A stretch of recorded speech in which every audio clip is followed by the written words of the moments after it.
গেল বছরের নভেম্বরে শুরু হয় যশোর বেনাপোল সড়কের সংস্কার কাজ, কিন্তু এতদিনে 20% কাজও শেষ হয়নি। যানজট আর পণ্য পরিবহন ব্যাহত হওয়ায় অনেকটাই বিপাকে পড়েছেন এই রুটের চলাচলকারীরা। যদিও কর্তৃপক্ষের আশ্বাস ডিসেম্বরের মধ্যেই শেষ হবে কাজ। যশোর থেকে তৌহিদুর রহমানের রিপোর্ট, ছবি তুলেছেন ইমরান হোসেন।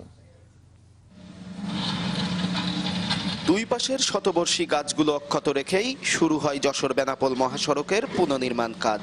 বহুল আলোচিত এ সড়কটি 4 লেনে উন্নীত করার সিদ্ধান্ত হলেও শেষ পর্যন্ত পরিবেশ কর্মীদের দাবির মুখে গাছ বাঁচিয়ে শহরতলির পুলেরহাট থেকে 2 লেনের রাস্তা নির্মাণের কাজ শুরু করে সড়ক ও জনপথ বিভাগ।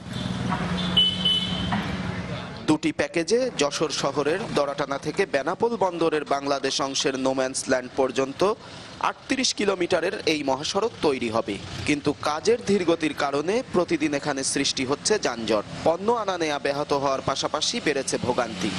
যাতায়াতের সমস্যা হচ্ছে, কারণ ফ্যান ট্যান পাওয়া যাচ্ছে না। রাস্তার কাজটা কমপ্লিট হয়ে গেলে আমরা গাড়ি চালাতে সুন্দরভাবে যাতায়াত করতে পারবো।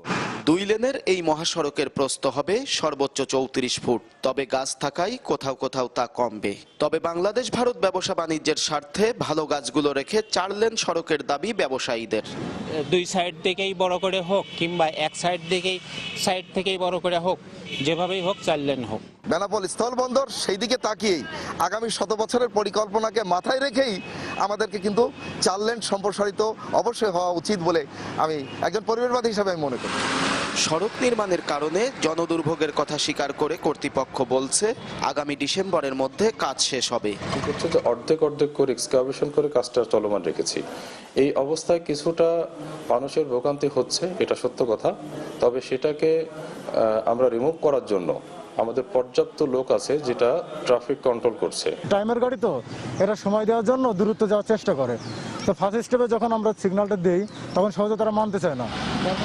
দেশের স্থলপথের মধ্যে সবচেয়ে বেশি পণ্য আমদানি রপ্তানি হয় বেনাপোল দিয়ে, তাই সড়কটি দ্রুত নির্মাণের দাবি ব্যবসায়ী, যাত্রী সহ সংশ্লিষ্ট সবার। তৌহিদুর রহমান, চ্যানেল 24, যশোর।